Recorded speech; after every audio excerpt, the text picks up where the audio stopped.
to watch a video. Really? What? Oh, just some scary movie. You like scary movies? Uh-huh. What's your favorite scary movie? These sick fucks, you've seen one too many, bro. I said, don't you blame the movies! Movies don't create psychos! Movies make psychos more creative!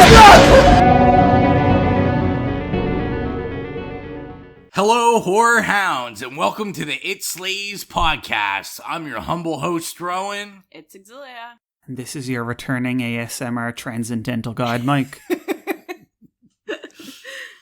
And we are back for another episode. I think episode 11? I have no idea because, yet again, the bonus episodes. Yeah, I don't know, we I've never lost know. track. We're in an unnumbered episode that will be numbered once we put it out. Possibly 10. Who knows? I think it's 11. We'll see. We'll find out. It doesn't really matter.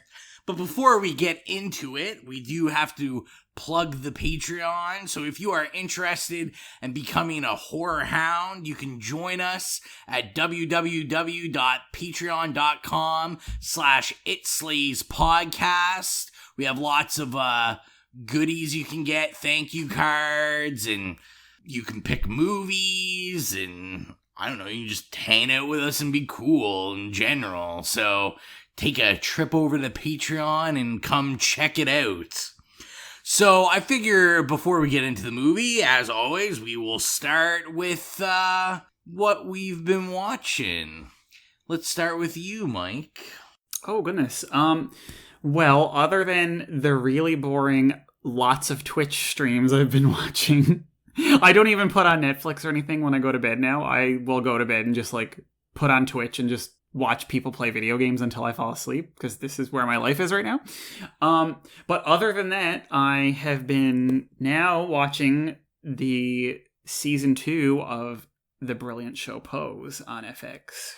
Check it out. I've never seen that. heard of it. It is literally the greatest show that has been on TV in probably 5 years. It's called Pose? It's called Pose. It's about the 80s ballroom scene in New York. So, and it features the largest cast and crew of trans people of color in history. Most of the cast and crew are, not white cisgendered people, which is really nice. And it's brilliant. The acting is brilliant. The writing is brilliant. The direction is brilliant. The music in it it's got the best soundtrack I've heard in a show in, I'm going to say 10 years. It's just interesting. I'm going to have to check that out. That I get on FX? It's FX. Yeah, it's actually a Ryan Murphy production. Oh, okay. Yep. That's probably good then, for sure. FX always kills it. They do indeed, yep. They really pulled out all the stops for it and seem to have really got behind it and let everybody do their thing and not interfered. And as a result, the storytelling is A+. It's very, very engaging. That sounds like a really interesting random topic. It is, yeah. But it's really ripe, there's a lot of meat on these stories.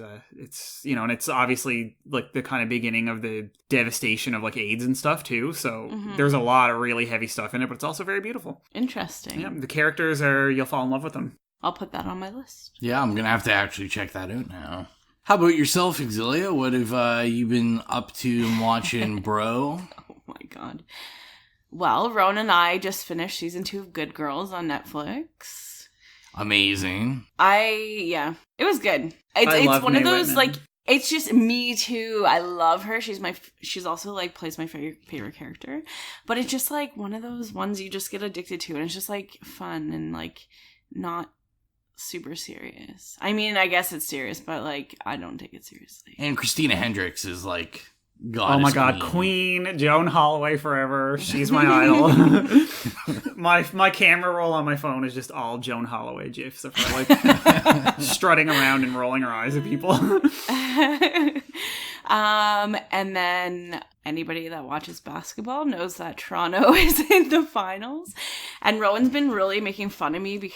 Okay, so basically I got into basketball. Well, Rowan has nothing to talk about because he used to play basketball and he loves basketball. But I actually got into basketball last year due to the pressures and anxieties of grad school and just like watching guys dribble basketballs like back and forth in a court is just like so simple. Brainless. And like, yeah, like mind numbing that it actually just became really enjoyable to watch. And then like once I kind of got into it for that reason, then I was like learning all the players and like then like learning positions and learning like all these like rules to it and like I don't know, so I got into it and we went to an actual game last year and we went to Jurassic Park and stuff, and then now if we win tonight then we win the championship. And it's a cool thing because like living in Toronto, the energy around it is insane. Like it's just like something I've never witnessed in my life. Every single person in the city is like so fucking excited and they're in good moods and they're in like they like talk to each other, which is like not a thing that normally happens here. So it's just like something really interesting to like witness and be a part of. I can't believe anybody cares that much. The what is whole sports? city, even people that don't watch basketball are like into it. It's just like it's collective effervescence, like Durkheim. It's just this thing, and you're part of this city, and you like have to be part of it. You don't have to be. I'm not part of it. Bullshit. Okay, Rowan's a contrarian. Boston Celtics is his team, and they suck, and they stopped playing forever ago. And he just hates on anybody that's not the hates on the Raptors and likes anybody that's not the Raptors. Yeah, that's true. Have you been watching anything else, or? I can't really think of anything I've been watching, unless you know. I can't think. I think that was it. I'm trying to think if I've been watching anything without you. I have been watching the newer season. I guess it's like a month old now. The new season of Brooklyn Nine-Nine. You know, every once in a while you gotta shut your brain off and watch something funny. Yeah, laugh. I've been thoroughly enjoying that. I keep telling Exilia there's like a new episode that like revolves. It's like a Sherlock Holmes mystery like at a university, and it's making fun of academia. So we definitely have to watch that. 100%. I watched Marvel Lego put out like 2 new mini movies that I just watched that were actually pretty cute. I enjoy like any of the Lego stuff. It's usually pretty funny. And actually last night, for shits and giggles, in the middle of the night, I rewatched Kingpin because I hadn't seen that movie in forever. Deep cut.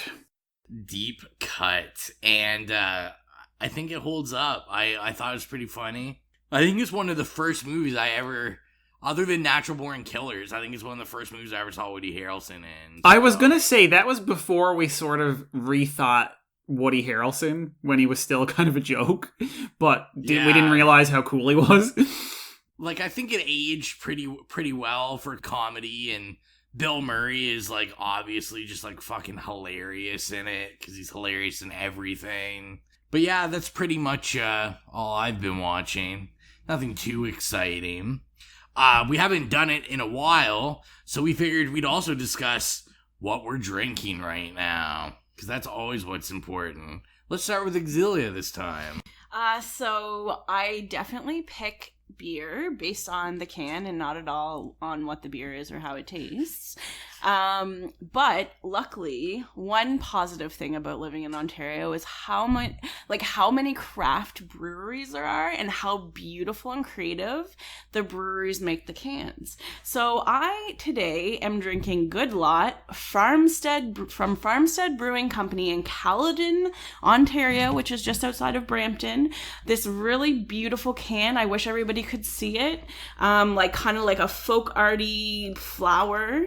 And it says farm-raised beer. That really caught my attention because I was like, what the fuck is farm-raised beer? But apparently it means that it's made with ingredients raised on their farm. How about you, Mike? What are you drinking? I am drinking my own blend of summerberry, peach, and mango tea. I made a whole pot of it because I'm in a tea mood.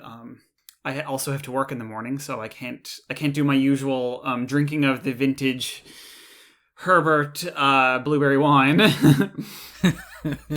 I actually was like, I had this in my hand, and I had a sample of wine. I turned back, I was like, oh, I should get a bottle of wine. I was like, no, I can't get April Fool's Day drunk. It's a legendary. Also, it's very cold in my apartment today. It's been cold here the last couple days. It warmed up for a few hours today, but where my apartment is half underground, it stays really cold here unless it's really warm outside and I have the window open. So when I got home from work, it was freezing, and I said, I'm making a giant pot of tea and drinking the whole thing by myself. Yes, I know exactly that like feeling, and you're just like, I just have to have tea.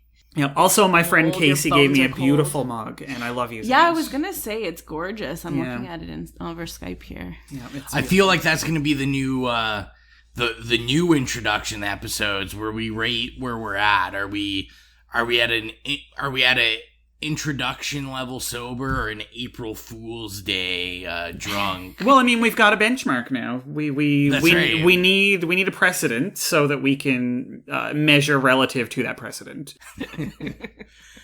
I am drinking something I can't pronounce. Rekorderlig. It is a premium Swedish cider, wild berry flavored cider. It's pretty sugary, a little more sugary than I thought it was gonna be. But I always feel like for all you Kids in the Hall fans out there, like one of my favorite Kids in the Hall skits is the girl drink drunk, and that's what I feel like, because like I drink the most unmanliest drinks. Thanks to my job, I'm actually an expert in Swedish now, so I really appreciate your choice. Yes, the expert in Swedish who also struggled to pronounce the word. Terrible. So, let's introduce our movie. We're transporting ourselves to the best year ever in human history, 1987. Yes. One Rowan Fraser was born. It was actually the worst. That was the number one landmark of the year. Number 2 was the release of The Lost The Boys. number 2 is the release of The Lost Boys, directed by Joel Schumacher. And we'll get into the trailer, and then we'll be back to talk about it. So, let's get into the bio. After moving to a new town, two brothers discover that the area is a haven for vampires. That's exactly what it's about. I love the people that have this job. They just really do a great job. I hope they get paid a lot of money. Very concise. I'm going to go out on a limb and say these people don't get paid at all. I also feel like that's the case. So there's only one real thing to do before we actually review this movie, and I feel that's to head over to Mike and see what good things you have for us. Okay, so this the goodies for this are not up to the standard of the last few, which is fine. But I got a couple of little choice parents guide warnings here. One is for profanity. So somebody decided to suggest mild language for an R-rated film. Uses of shit along with bastard and hell. One very brief use of fuck. Okay. And here's my issue with this. And my issue is never with the fact that they're saying, there's swear words in it, because obviously that would actually be pertinent information for somebody to have if they're showing it to like a sleepover full of youngsters or something. Very brief use of the word fuck. How What does that even mean? How do you briefly use a one syllable word? I don't understand, and I've been that hooked me when I was going down through it, and not in a good way. It like got under my skin, and I haven't been able to stop thinking about what a very brief use of fuck is. Now I can't even think. I'm trying to think where they say fuck. I can't think. So, and then we've got, a couple of the plot keywords. I mean, you've got all your standards in here. But there was a couple that I thought were interesting. Nipples visible through clothing. Like, I love, and these, to me, this is like, that's why I love going through these for every movie that we do, because it's a window into these people's psyches. It's like reading somebody's psychiatric file. Like, you know what I mean? Like busting into a psychiatrist's office and reading their files, because this is things that, like people thought. this is relevant and people need to be able to find this movie because of this. Another one was lifting someone into the air. And I can only imagine that there's some kind of, community of people that probably get off on, being lifted into the air, gash in the face. And I'm like, okay, what kind of gash would that be? I'm not really sure. Throat slitting, blowing smoke in somebody's face. Like, it's just raised middle finger. Like, I love it. It's like, this is somebody's hang-ups or turn-ons or, it's so bizarre. Ear piercing. It's hiding under a bed. Piercing. I feel like you have to be like a sociopath or something. Psychopath. Well, that's sort of a diplomatic way of me saying that these people are sociopaths. I agree with that. So I think we now can get into something new we want to try out, which is our top quotes from the movie. And if there is any movie to talk about our favorite quotes, it's probably this, because I feel like this movie is just quotable from beginning to end. Well, it had that, I find it has that in common with a lot of mid to late 80s movies, and frankly, now that I think about it, a lot of those movies starred the Coreys, which I'm sure we'll get into, but in that they're very eminently quotable, and it's all snappy one-liners, you know what I mean? Yeah, exactly. So, Exilia, why don't you hit us with your favorite quote? Okay, since I love just going right to the end on every podcast, my favorite quote's when the grandfather at the very, very end says, "One thing about living in Santa Carla I never could stomach. All the damn vampires." So basically I think it's hilarious because there's this kind of element to the whole thing that, like, they don't know vampires exist, and then they find out, and then the mom finds, like, it's just this whole thing, and everybody's surprised about vampires, and the grandfather's like, fucking vampires, I hate them. Like, I know they are here the whole time, and it's not, like, weird for me. and it does, in one sentence, totally explain why he was always having, like, sharp stuff around his house and making giant wooden stakes, even though they were for, other purposes, and why he came crashing through the door and, like, Because if you're watching it for the first time, you're like, what the fuck? Like, why is he just driving through the side of the house? Well, another, like, quote, I don't remember the exact quote, but when he gets, okay, why the hell can't I remember the kid's name right now? The younger one. Sam. When they first move there and Sam and the grandfather get in the car and he's like, okay, go into town, gets the car started up, everything, like, Sam's ready to go. And then he turns the car off and he's like, that's the closest I get to town. Just love stupid stuff like that. But that kind of shows too, like, he knows that nothing's good down there. True. I'll go next with my favorite quote. Mine is from Sam, and it's the Are you freebasing? Inquiring minds want to know. Yeah, I like that one. But that's it. That's that snappy dialogue, right? Like, just... yeah, it's just like, it's such a 80s movie line. It's, like, delivered so well. I just like it because it's funny. Well, I feel like it's one of those quotes that I feel like the screenwriters just had, and we're just looking for an excuse to shoehorn into a movie. Yeah. Like, we need to put this in ASAP. Yeah, somebody said that when they were at a bar one night, like, shooting the shit and talking about ideas, and they were like, oh yeah, okay, write that down on the napkin. How about yourself, Mike? Well, I mean, of course, there's tons of them, and I do, I love the vampires in town one. But honestly, mine is just dead simple because it's so fucking 80s, and it makes me think of, like, being a tiny child and hearing people say this, and it's just when they visit the lair during the day, they're jumping in the car to get away at the end, and Corey Haim just screams, "Burn rubber!" I love the phrase "burn rubber." I'm like, it's you just don't hear it anymore, and, like, it made me, like, get weepy nostalgic because I'm just like, burn rubber. Like, nobody says burn rubber. I love it.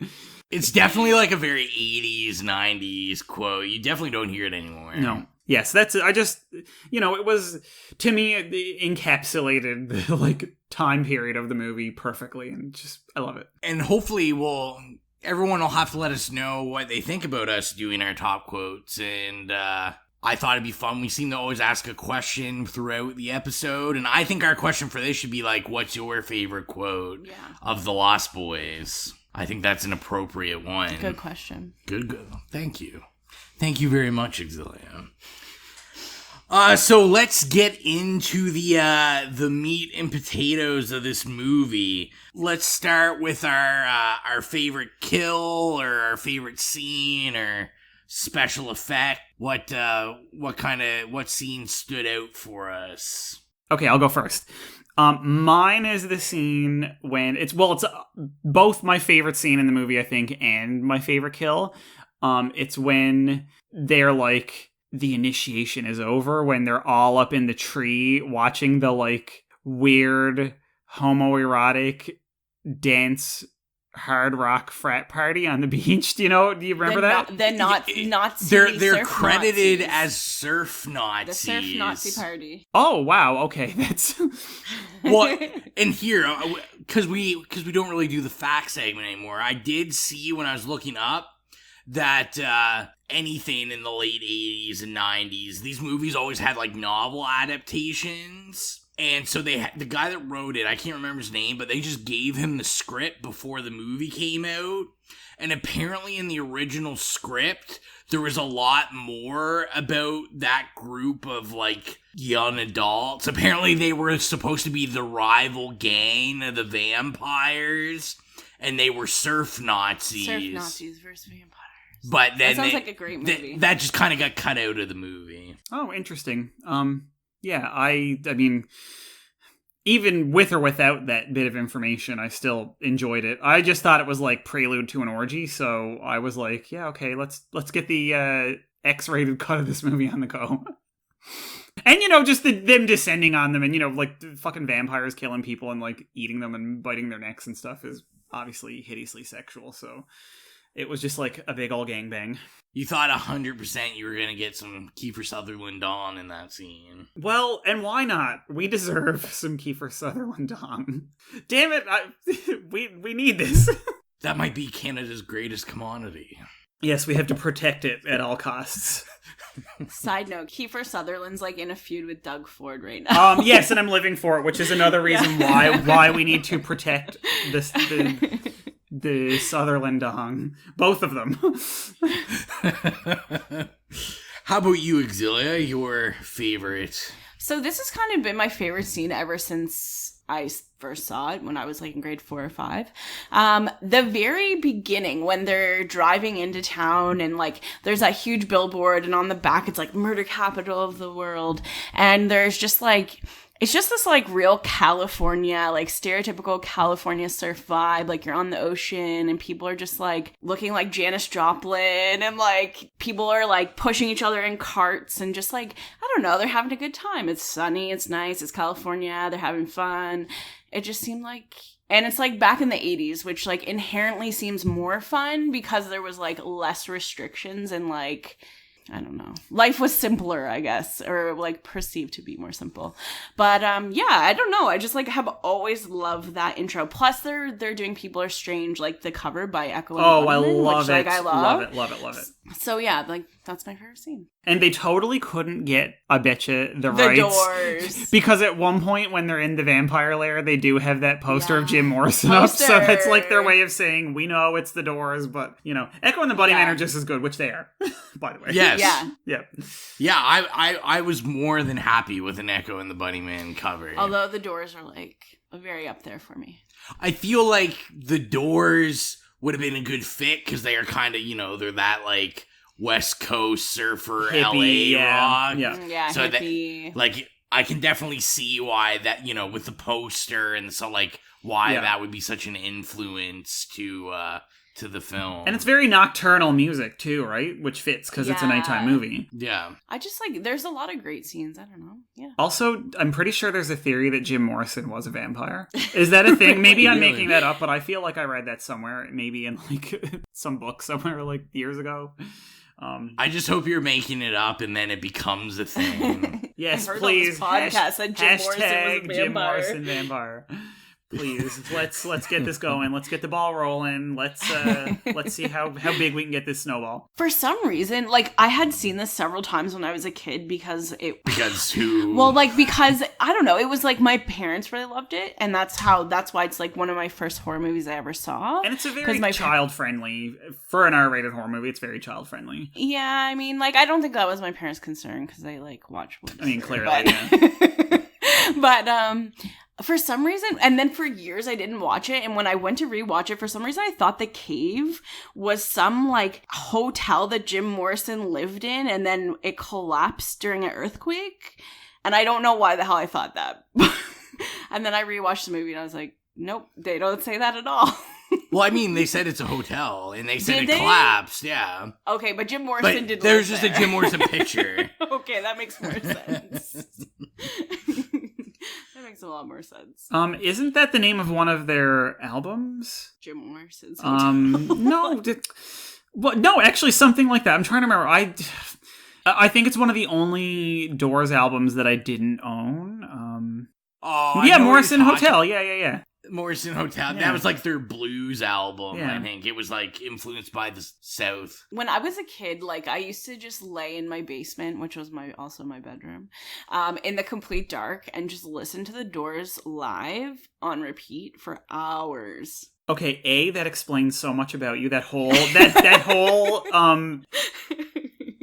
scene that you just set up explains so much about you, but also I absolutely love it because the Doors live is just so sublime. Good. Yeah. Man, I just want to like turn this into talking about how much we love the Doors because I'm really here for it. But that like People Is Strange song, like that is so perfect for this movie, you know, about like vampires and stuff. I love it. The new kids in town. Come on, People Are Strange, right? Like it's true. Brilliant. Yeah, it's very, very fitting. I was gonna say I feel like I'm the only one that's gonna pick a actual kill scene. Because Rowan, if anybody hasn't figured this out listening to this, Rowan's a psycho. Yeah, I'm a psychopath. You're like, all the people dying. Love the death. No, but I love, and I brought it up in the quotes when I was gonna pick, I love when they hit towards the end when they hit the vampire with the arrow, and the arrow like goes in the stereo. The stereo, yes. And then the music comes on, and you know, he's doing his like dying thing. Dwayne.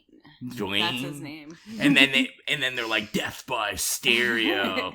But I love that kill scene. It's so good. It's so like comical. It's like just like a perfect balance of horror and comedy. I also like those are one of my other part of my favorite scenes too is like the one in the bathtub and then he like falls and it's like all that garlic in the bathtub. I remember when I was growing up I like loved that scene, and when all the pipes like the blood spurting on the pipes, I thought that was like wild when I was a kid. Like I was just like whoa.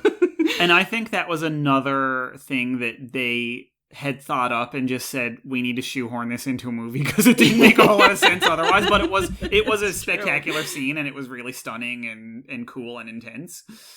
But I was just like, it feels shoehorned in. It truly does. Like they were like, we've got this. We're working on 5 scripts. It won't go in any of them. One of them's like Driving Miss Daisy. Like, let's just put this in The Lost Boys somehow.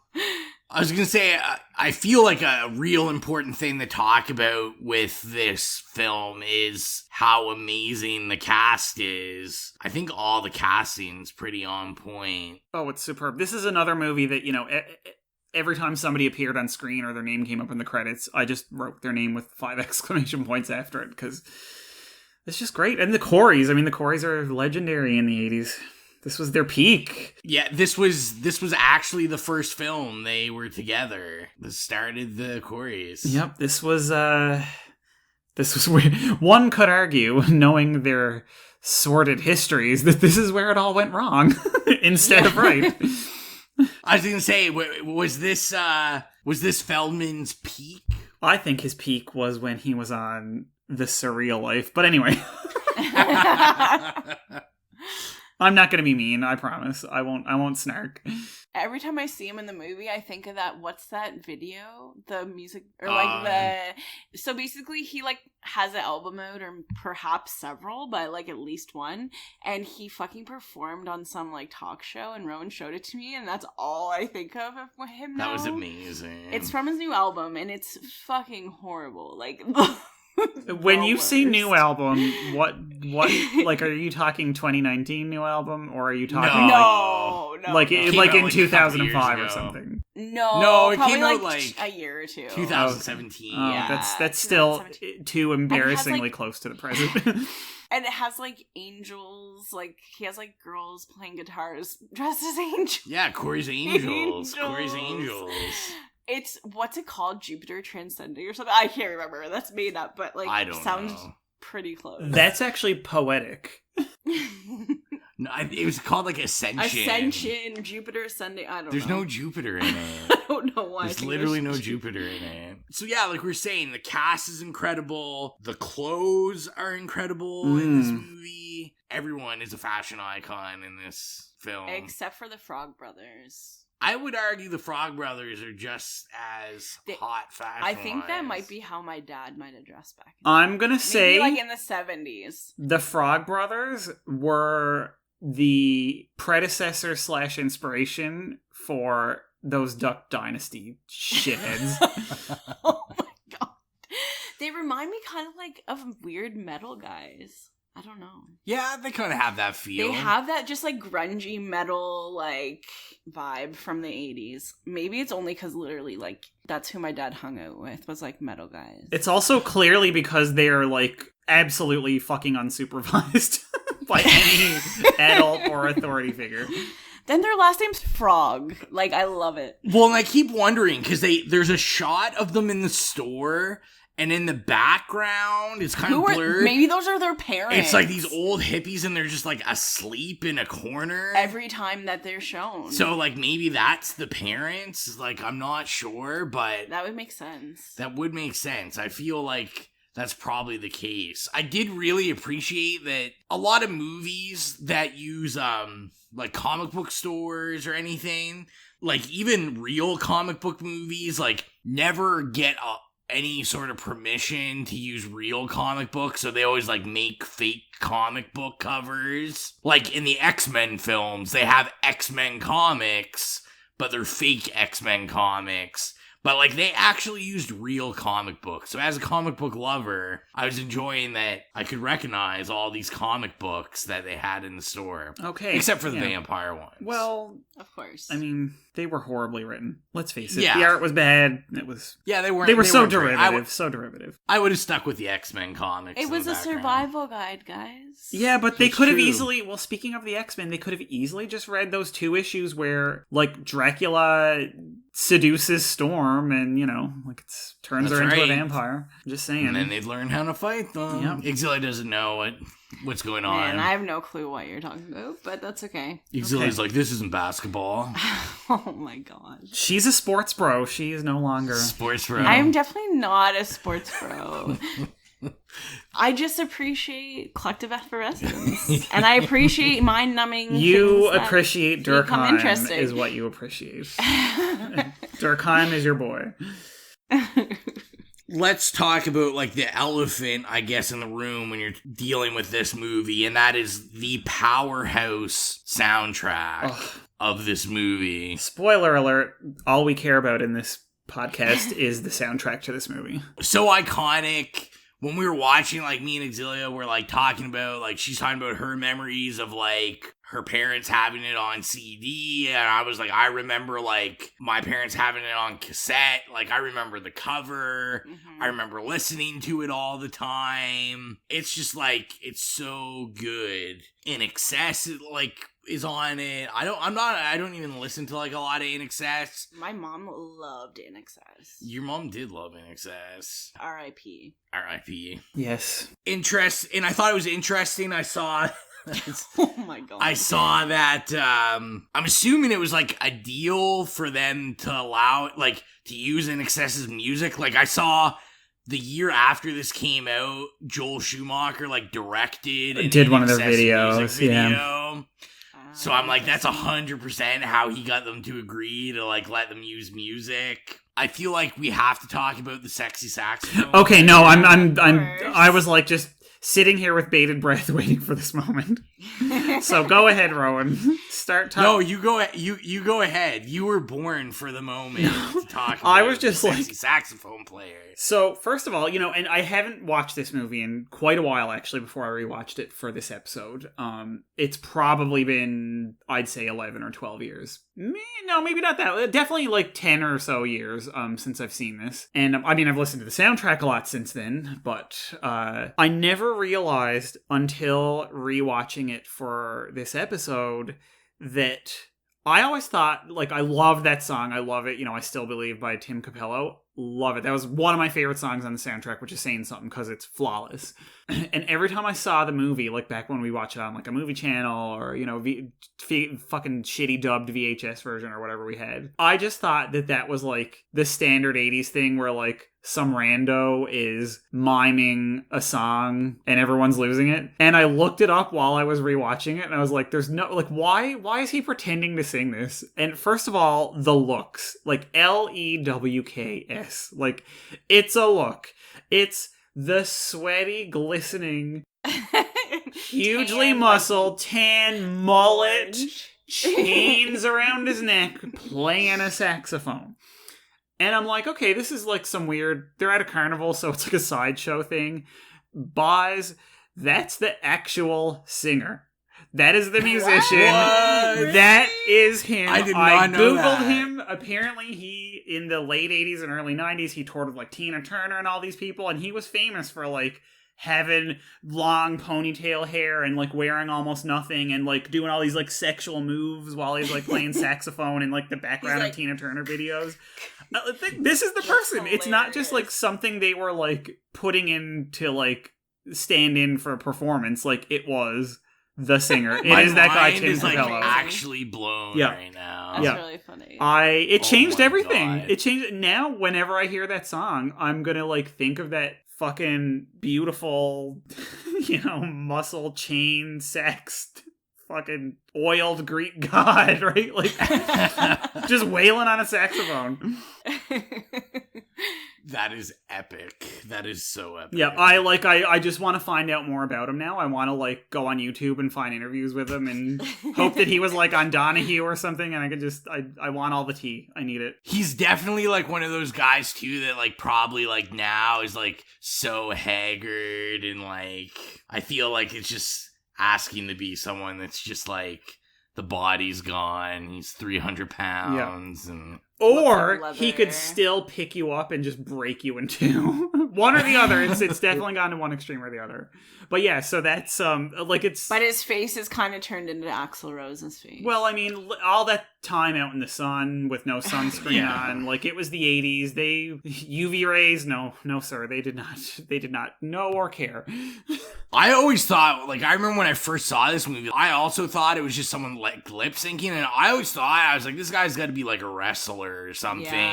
Yes, he could be. He could legitimately be a wrestler. Like, he was fucking jacked. It's sick. Like, I'm impressed. How does somebody who plays the sax that well look that jacked? And then I was gonna say, I guess the we keep talking about all the music and stuff because you're saving kind of the best for last. Cry Little Sister, the iconic. Me and my mom used to sing this in the car when we were listening to the CD. That's a lovely memory. I don't know Nice. anyone that like doesn't like this song. I feel It's like so good and has a choir, which is always like haunting to me. I love it. and it's used so well throughout the film, like, because unlike all the other music, like, this gets used repeatedly. I was gonna say, throughout it's like a theme or a refrain. Yeah. Like, they don't play the whole thing until, the kind of emotional climax or whatever, but they do, they use it sparingly for like a minute here and a minute there, and it really is the theme song of the movie. It's almost like the score. Yeah, I was gonna say that because there's parts. I think it actually is considered the theme song. Yeah, well, and there's parts where like you can tell they definitely recorded like just the children's choir separately for a separate track. Oh yeah, they do use like a more orchestral kind of version of it as score music. Yeah, like more atmosphere. Yeah, and then I never know how to say his last name. The guy that's saying it is Gerard McMahon, I think. Yeah. is his name. This is pretty much what he did, was this song. To me, that's perfectly fine. You've contributed to humanity far greater than Albert Einstein or anyone else. Albert Einstein, relativity who? Cry little sister. Yeah, that's right. That's right. I don't know anything about, well, I guess you got to know about relativity with vampires and gravity, but... Well, actually, I feel like they could care less about relativity. Yeah. This is true. This is very true. By the way, when they're hanging upside down, their feet look like pig's feet. Random. I'm sure they're supposed to look like bat's feet, but you never know.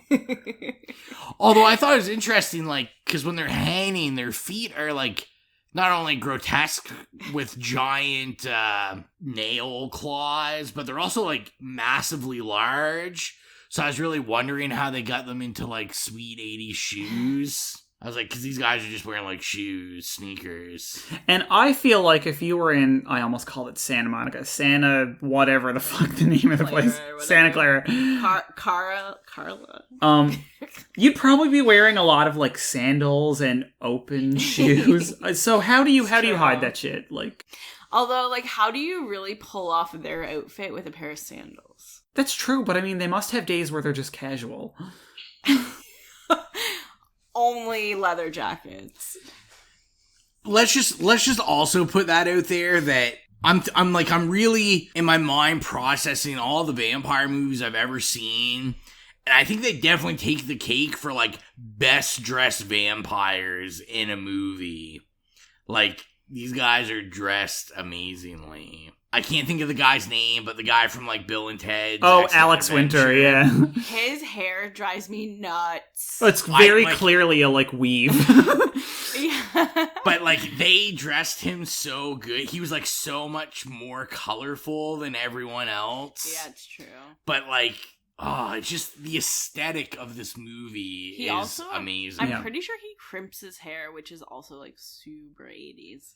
The hair everyone's hair is awesome in this. It's super amazing. We could just spend an hour talking about the hair. I mean, the mullets, like, whew. I feel like we keep bringing up things and then we're like, we could talk an hour. I wish I had Michael's hair. Now, his hair was the most timeless. Like, it still has the 80s aesthetic. It's still wonderful. It's still huge. But it's very timeless. Like, you could easily get away with that, now if you wanted to. Yeah. Yeah, for sure. My question is Michael the heartthrob of the 80s? Like, is he the iconic heartthrob of the 80s? I think he's so handsome, and I looked up a picture of him now, and he's still very handsome. I think it's the eyes. Because the eyes don't, unless you go dead inside. The jaw and like... Yeah, that's true. The hair. His fashion. I love his fashion. If I was a guy, I would dress like Michael. I loved his jeans. I was like, get me them jeans. I kind of dress like Michael now, so... Exilia is Michael. It's not really if I was a guy, but... I also wanted to talk about, like, because like you, Mike, it's probably been a while since I've seen this movie. So it was definitely like a refresher. And I have to say, even this watch around, I was very impressed with the vampire makeup effect. Because I feel like every time I watch this, I kind of, like, I always think, I can't remember if it really, like, looks that good. But I think it was, like, it was very minimal, but it was like very effective. The eyes, I love the eyes, like the contacts they use for the vampire's eyes, especially like Kiefer Sutherland, like perfection. Yes, and I feel like they might have even been inspired by that because I feel like the Buffy the Vampire Slayer series actually styled their vampire makeup very similar to what they used. It is very similar. Yeah, very similar. And I never noticed it until this rewatch because, it had been quite a while since I had watched it. And I was like, wow, this, like you said, this is impressive. And I can see, like, definitely the seeds of that were in the Buffy styling. Yeah, see, now that you say that and I'm thinking about Angel, and I'm like, yeah, like, he literally looks... He does. Angel is one of those dudes. Like, he really is. And I was thinking about Spike. Spike, yeah. Oh yes, yeah. Yeah, there's a lot of callbacks to that movie. I never realized it before now. Welcome to our new podcast, the Buffy the Vampire Slayer podcast. I mean, there's 20 of those, but yeah, they're I all was like, good. I'm sure there's like thousands. Holler at Slayerfest 98. Yeah, I thought the makeup was amazing. The overall feeling. I'm not gonna lie, I'm not like a huge fan of the mom. Really, I like her. Oh, Diane Wiest. She's one of my favorites. I'm I love her in sorry, everything. I'm sorry. I like her. I'm not saying her. I don't know if I've really seen anything else with her in it. It's not her. It's like the character. I'm just like, oh, this character's so annoying. Have you ever seen Parenthood, the original movie with Steve Martin? She was in that. She played his sister. I've seen that once when I was like, oh, and since we were talking about Bill and Ted, it also stars a very young and gorgeous, obviously Keanu Reeves. Yeah, it's beautiful. I think her character is like very like naive. Mm-hmm. Is that like what you don't like about it? I don't know what it is about. Well, you could definitely say she was naive. Yeah, she's super naive, but she's kind of sweet. Yeah, she means well. She's endearing. She's very endearing, and she's like dealing with these like two teenage boys, and that are like going through changes in their life. She's a single mother. They moved to Santa Carla or whatever. Like, obviously she's like overwhelmed and has her hands full. Maybe I'm just jealous of her sweet ass job at the video store. I was gonna say, how can you dislike her when she works at a, brilliant vintage 80s video store on the boardwalk of all I need places. to open a store that looks like that, because that is like the best looking video store. I'm like, this is everything I want in a job. We aim high here at Slay's podcast. That's right. I need to be a retail worker in a VHS store. In the 80s, yeah. I want to talk about Max a little bit. Ugh, why? I was going to say least scariest vampire of all time. When I had first seen this the first time, I totally didn't expect he was a vampire. You did? Until Thorn. Thorn. Whose name is actually Folsom. Just an FYI, guys. In real life. That dog. Oh, okay. Also, the Nanook dog, that dog's really named Cody. It says in the credits. No, I just thought you knew them personally. Thank you for that. But yeah, no, I feel like, yeah, like Max is probably like my least favorite part of this movie. Like, I get like the throw off, and it's like at the end, the first time you see it, it's like, oh, well, yeah, he's like the red herring, right? Yeah. Yeah.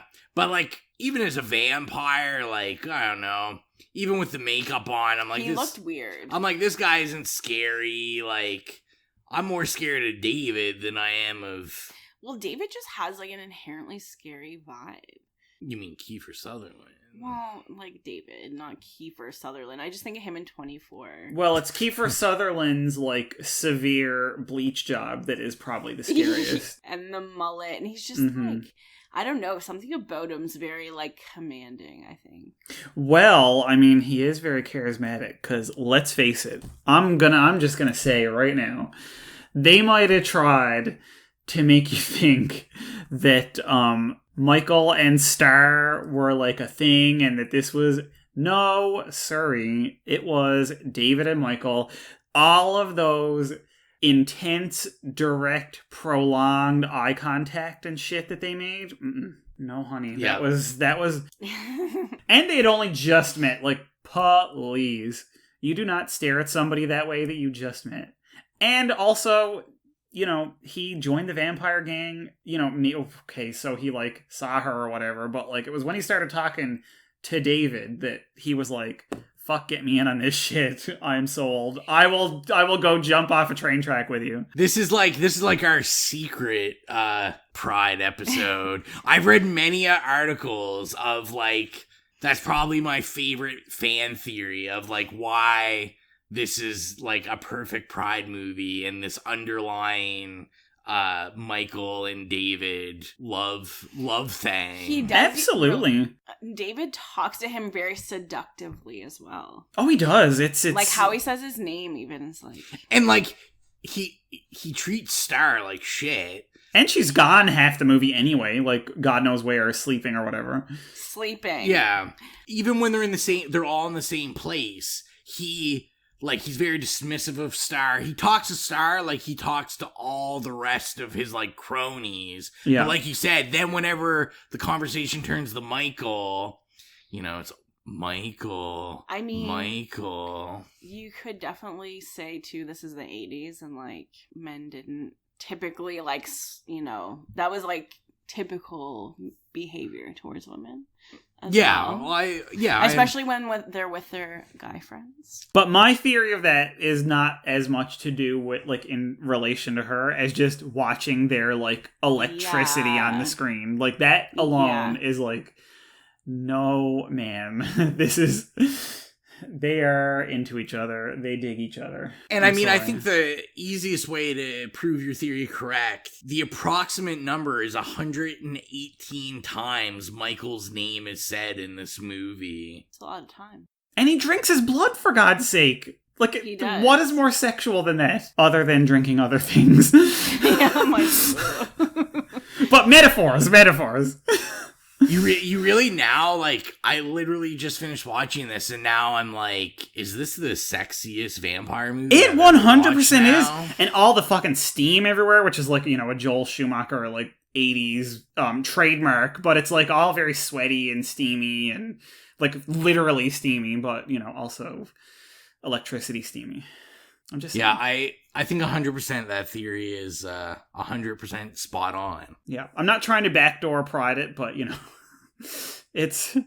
there's a case to be made for the homoeroticism in this movie, that's for sure.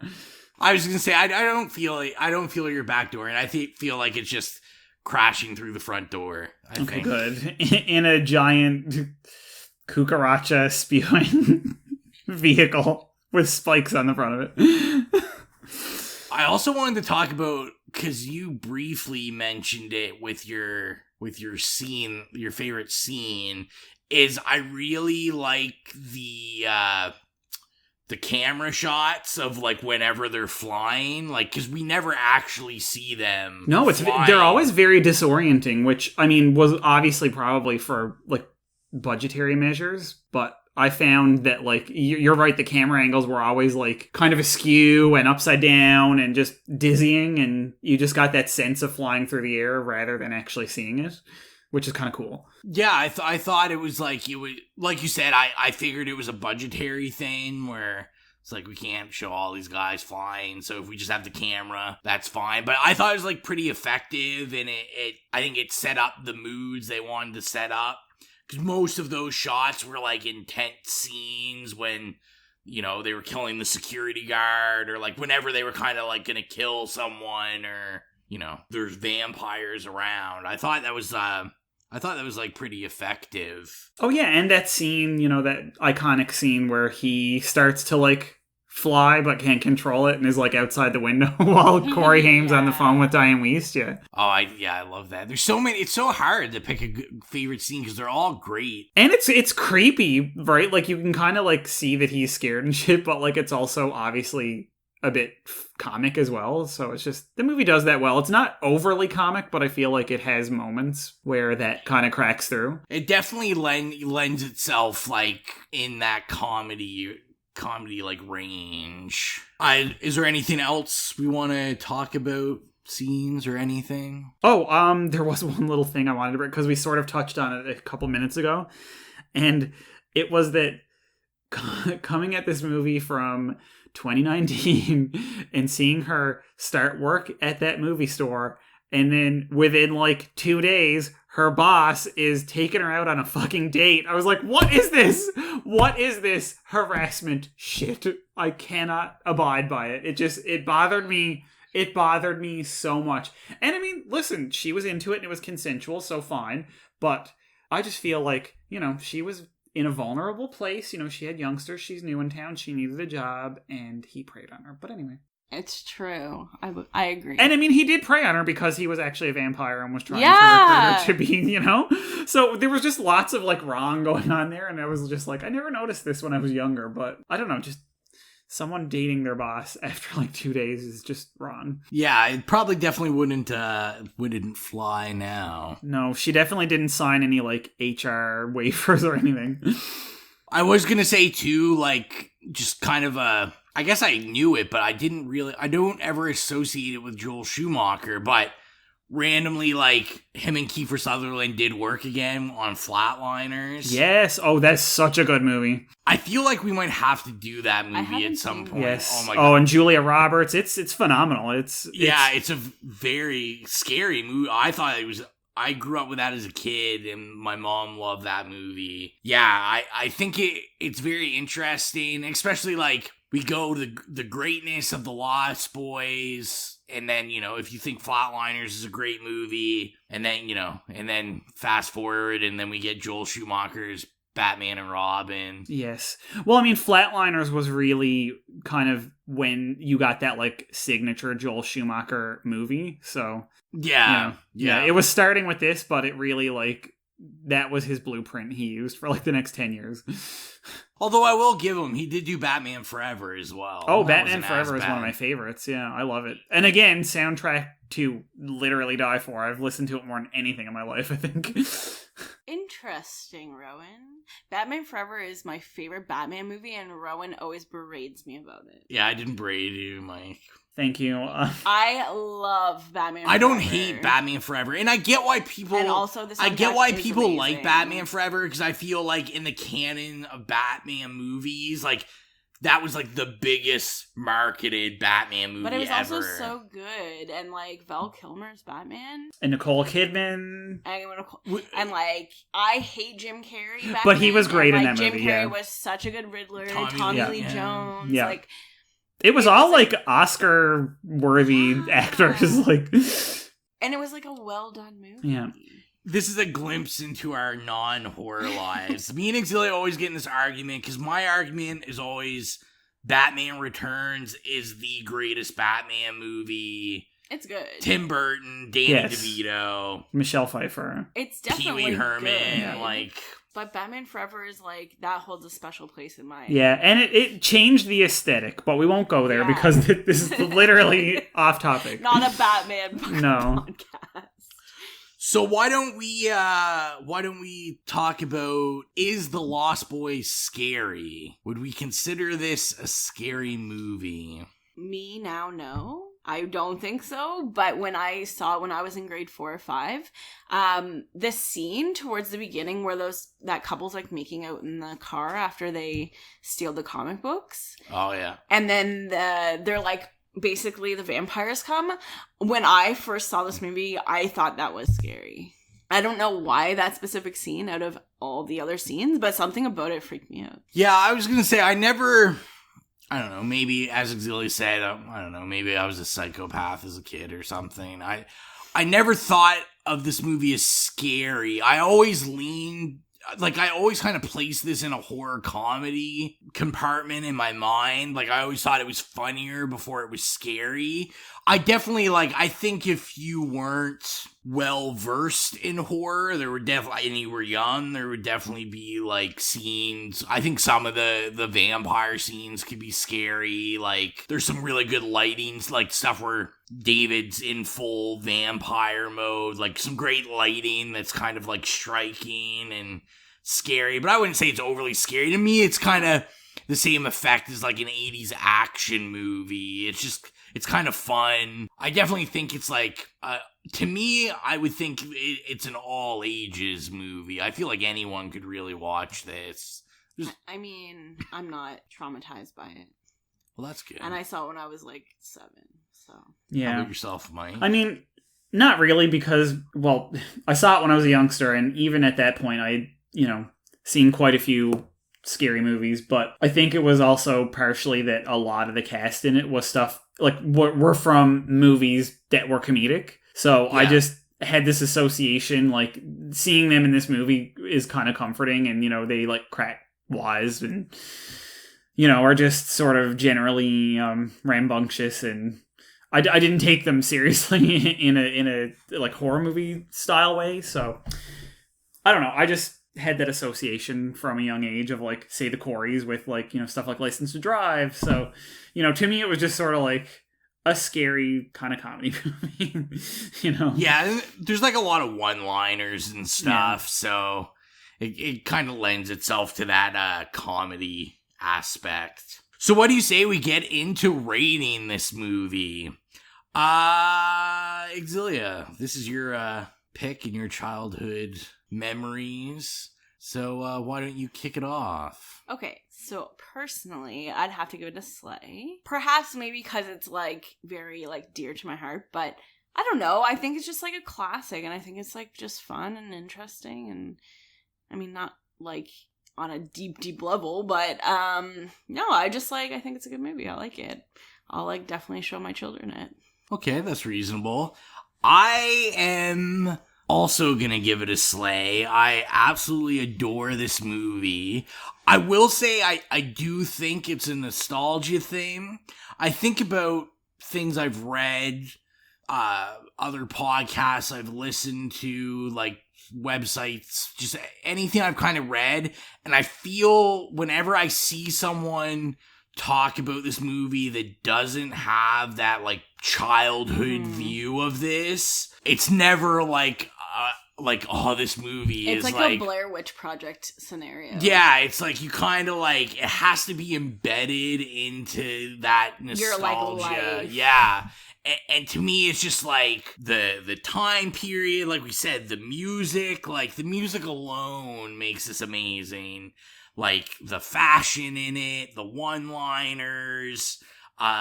This is still, in my opinion, I still think it's like Kiefer Sutherland's best role. Like, this is my favorite Kiefer Sutherland movie ever.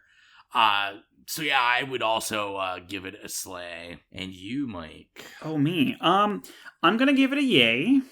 I'm not a slay. Upon this is objective. Man. Yes, upon rewatching it, I realized that I do obviously quite enjoy it. There's a lot of things about it that I will rewatch for again and again.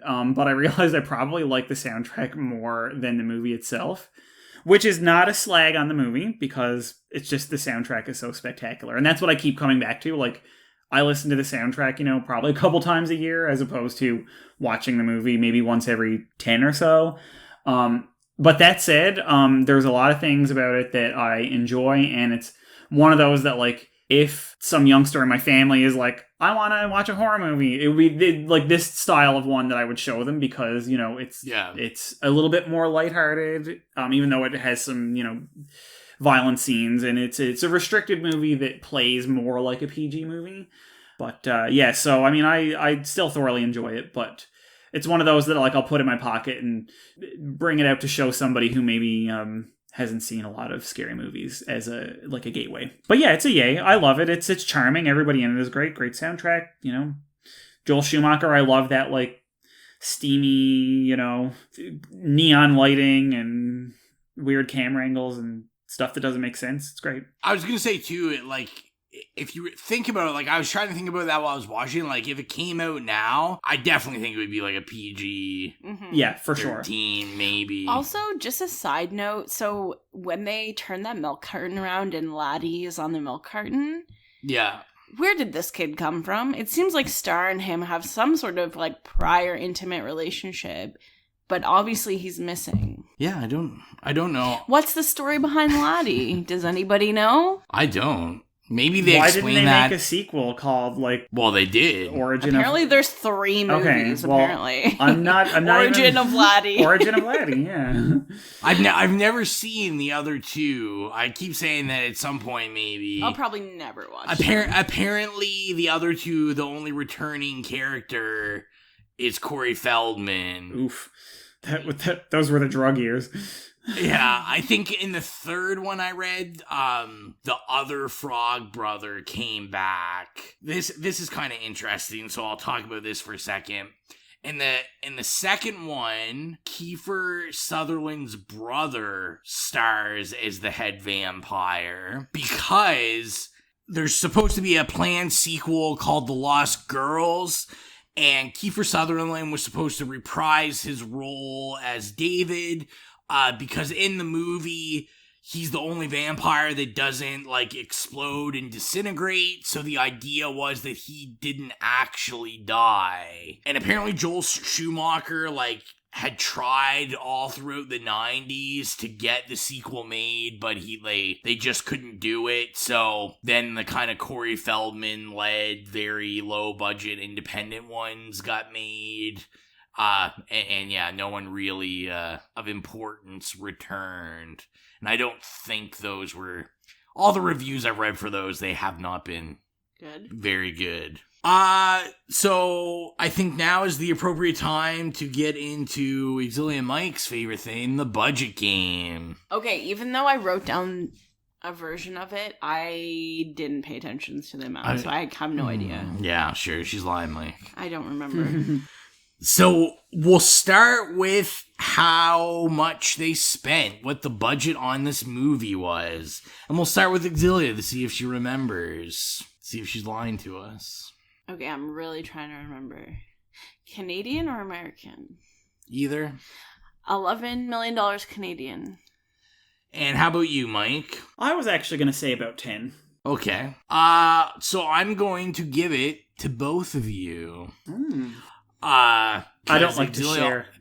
Exilia obviously remembered writing it down. I remember that one now. So it was 11.3 million Canadian and 8.5 million American. So everyone's a winner. This is based on today's currency, not back in 1987, by the way. Oh, okay, yeah. I was going to say the 8.5 is based on 80s. No, the currency conversion. So let's do how much it made. How much do you think this movie made? I really don't remember this. Mike. 17 or 18 million? Maybe? 70 million? I can't remember. 70 million and 17 to 18 million. Mike is gonna definitely take this one. So American, it made 32.2 million, and in Canadian, it made $42.9 million. So it was definitely, it basically quadrupled its budget. Yeah. That's good. So I was gonna say, to me, that, I mean, it would seem that the money-wise to do a sequel would have definitely made sense. I'm just kind of thinking that at that point, especially Kiefer, like, his career just kind of, like, really took off. So it was probably hard to lock down people for it. I was gonna say, even Corey Feldman, I guess, was in stuff after this as well. So I'm sure it was hard to lock everyone down. But that's it for the budget game. So now we're going to get into our promos because we got to advertise. So just to remind everyone to follow us on social media, Instagram, Facebook, Twitter, Tumblr, It Slays Podcast. Shoot us a follow or a like. Make sure you're commenting on all the posts because we'll comment back. Tweet random shit at us. Yeah, tweet random shit at us. Don't forget our question for this one. We want to know your top Lost Boy quotes. Also, if you're on Spotify, make sure to go follow our Spotify playlist. It's the It Slays Podcast Horrific playlist. We definitely have Cry Little Sister on there. I think that was like the first song we put on. And it's all just music we love from horror movies and horror-related things. And we're always adding to it. Also, we want to thank everyone that joined me and Exilia for the first Instagram live show we did last week for Terrifying TV. We did Are You Afraid of the Dark? Season 1, Episode 1. The Tale of the Phantom Cab. Yeah, so it was the Tale of the Phantom Cab. And if you're going to follow us on this journey, just to let everyone know, Are You Afraid of the Dark has an official YouTube where the entire series is uploaded for free. But they misspelled Phantom and put Pantom.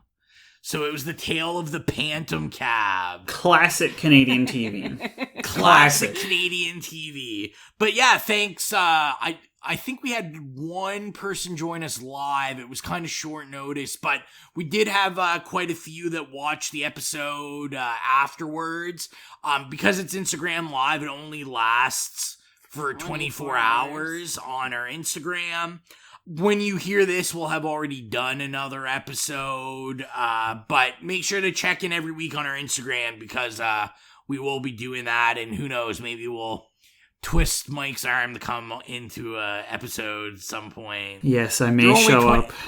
They're only It's 20 like minutes. 20 minutes, trust me. There's the content It's, that we're watching. Are You Afraid of the Dark is interesting for content. So they're only 20 minutes. It's not a big... not something to take up all your time. Also, we want to thank everyone that's left our star ratings on iTunes. We want to continue to encourage you to, if you haven't yet, review us on iTunes. Make sure to rate us, as well as a written comment, because maybe we'll read it on the podcast if you do. And when you do that, it bumps us up in the search list, so more people can find us. And that's all I really have for promo. So the only thing last is to announce 2 new episodes. One for next Sunday and one for the Sunday after that. So I will announce the first one. So next Sunday is actually a bonus episode, and it is our first Patreon pick from our horror hound Ashton. They picked Evil Dead. The original. So, the original, we will be discussing it. The seminal classic. So make sure to catch that. And then we'll leave Mike to announce our next numbered episode, which is also our Pride Month episode. Yes. Take it away, Mike. It is our Pride episode, which picking a film for that is very difficult because especially in horror, a lot of times when you have LGBTQ plus content, it is problematic. But sometimes discussing that problematic content is fun and interesting and productive. So, after narrowing down from about 50 choices, we are going to be discussing William Friedkin's 1980 Cruising. Just because it's, I have not seen this. And it's one that was in its day very controversial, and there's lots of stuff to talk about. And I mean, William Friedkin is a great filmmaker, and Al Pacino's in it. I mean, hello. So yeah, that's going to be our next numbered non-bonus episode. So definitely tune into that one and see what we think about it, and then tell us what you think about what we think about it. I'm very excited to see this one. And I think that is everything for us this episode. As always, thank you for all of the support, all the follows, all the listens. We always look and see where the listens come from, and it's cool to see when they're in different places. That's right. And we'll maybe next episode we'll have to make sure we said we want to start shouting out where people are from, but we have listeners from Wales and Newfoundland, and one from the Philippines. Shout out to whoever lives in Hopedale. Yeah, shout out to the Hopedale supporter. Europe, England. There's a bunch of places. I can't remember. There's lots of places. US. The US, the support's been awesome. We always talk about, I think, our expectation when we started this was we'd probably be the only 3 listening to them. And it's been far, far more than that. So it's been incredible. Yes, thank you. So as always, I am your humble host, Rowan. See ya at Exilia. And this is Mike. Thanks for everything. Toodles.